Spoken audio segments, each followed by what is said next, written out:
Good evening, everyone out there in YouTube land, and welcome to day 2 of month 3. Um, this is your next daily update for the art journey and to see what I got up to today. Um, Today was interesting because I had to design a logo. Um, yeah, I had to design a bunch of logos for a few different projects that are on the go. Um, that had to be done fairly quickly, so I had to kind of put aside a lot of stuff I wanted to do today. But I did manage to get a bit done um, for drawings. Yeah, I will admit the drawings were not great today. For instance, as you can see in front of you, there's a flag bearer, a guy with a broom, and a guy holding a sword with a weird hat. Again, basic anatomy, basic poses. I did not have time to spend a huge amount on it. I didn't even get too much of my daily practice in, which you guys all know at this point. It's doing the fundamentals, doing a bunch of shapes, line, width, line, weight exercises, doing some still life drawings, doing some gesture, um, trying to get at least of those elements into a sketchbook during the day. I will be doing a sketchbook series, probably starting either this month or next month. I'm just going to have to see how time goes because I feel like I really need to get more drawing in. Even though I'm putting in about at most, or at the bare minimum, 3 to 4 hours a day, I still feel like I need to be putting in more. But the art life balance is difficult. But we're still going. So the drawings here, nothing much to write home about. I'm trying to get a little bit more dynamic, a little bit more interesting character lineups. No character here really came out particularly well, at least not well enough for me to consider going ahead and inking or coloring. I was more playing around with the idea of I want to do a male warrior kind of character. What am I going to do? Playing around with some ideas, and yeah, it did not gel well. I'm still going way too heavy on the pencil lines. I need to bring it back a little bit and be a little bit less heavy on the pencil lines. I need to commit more to my lines and be more confident in my lines. Like, this is not a good page. It's not where I think I'm at the moment, and I think I'm making mistakes on this one that I shouldn't be making at this point. I'm not going to talk about character 3 because his overall anatomy is all over the place, especially his arms. There's a lot of weird stuff going on there that and the knees also. But 1 and 2 in the middle, they're all right. Again, far too heavy. I had this other project in my mind, which I'm gonna show now in a minute in this update. Moving on to another line of characters. These are a lot cleaner. I kind of got my act together a little bit. Still making some mistakes.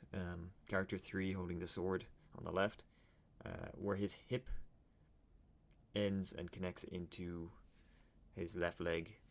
It just looks like he's got a femur bone, or his hip bone is just protruding way too far out of his waist. I think I got into my mind when the character's angled. How does the butt fold back into the leg?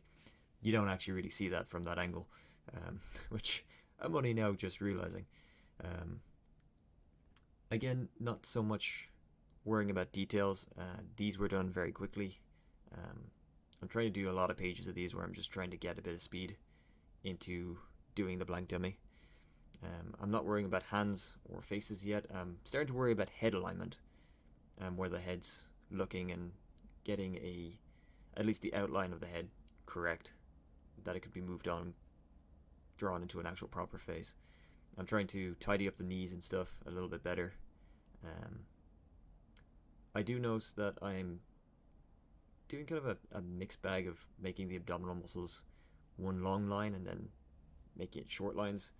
For number 1, for instance, his stomach looks a lot better than number 2, because number 2 just has that long outside line to represent the abdominal muscles, which it never looks good. I was doing this mistake back in month 1, and it's starting to creep back in again. But I definitely like the pose 3 on this one, even though that hip section on the character on the left is annoying me. I feel like there's a little bit more of a dynamic pose. I even tried a little bit of foreshortening with the sword, the point coming out towards you. Yeah, it came out okay. I think his arm on the right as well wouldn't be as visible. The shoulder wouldn't be as visible. It'd be turned away more. I think I just needed to kind of step back from this and look at it.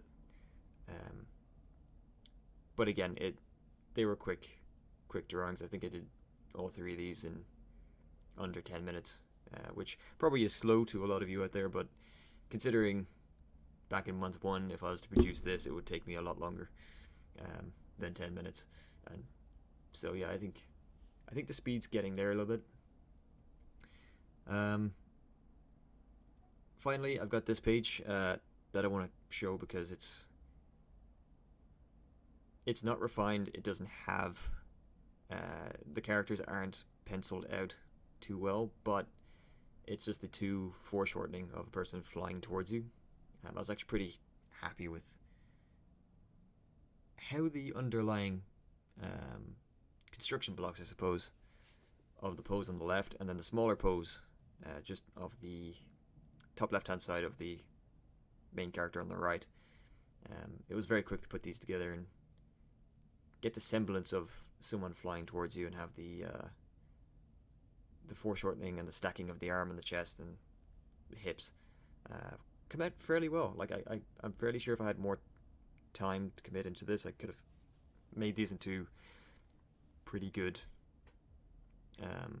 blank dummy drawings. So yeah, I think this is probably my favorite page out of the day, being honest with you, because foreshortening is pretty difficult to get right, and I actually did this pretty quick, which is good. The character on the right, again, another generic pose. We've seen it 1,000 times. Not much I can really say about it other than that. And then finally, on to some of the logo designs that I was working on. These were logo designs for updating the one on the YouTube channel, which you can see at the top. Is none of them were actually used. The one in the middle, bottom right hand corner, the Cannon Fodder Studios, just before that, is actually the logo that we use for the small watermark on these videos. But yeah, I played around with a bunch of different logos. It was for not only the YouTube channel but the website, and then I had to do another sheet of logos that I can't show you because it's actually for a separate work thing for the design job. I work as a game designer, so yeah, I kind of needed to get those done and done quickly. I got really stuck on ants, and then started putting a lot of effort into shading the ant heads, which I think, you know, it's kind of a cool logo. I like the idea of it, but then I thought, you know, Terminal Velocity Studios, I like the idea of just a nice, simple, clean logo that's easily identifiable. Grey Ant Studios, or Green Ant Studios, just a bit. You Google ant and a lot more things than the YouTube channel would come up. But I thought this would be a nice idea to kind of show you guys some of the other work that I do. You've seen some of my design work for game design documents, and this is some of the logo design elements I do as well. Just a bunch of different kind of fields that I've used over the years, that I have to do on top of the daily art practice. Because again, we're all going to have to, anyone who's doing this as well, we all have to keep up with our day-to-day lives as well, and fit the art practice into it as well. It could be very difficult. But yeah, it was a productive day, just not a day for art that I'd say was a particularly great one. Anyway guys, thank you very much for watching. I'm going to leave it here, and please like, comment and subscribe. I shall catch you guys in tomorrow's update. Have a wonderful evening and a better tomorrow, and yeah, I'll chat to you guys then. Cheers.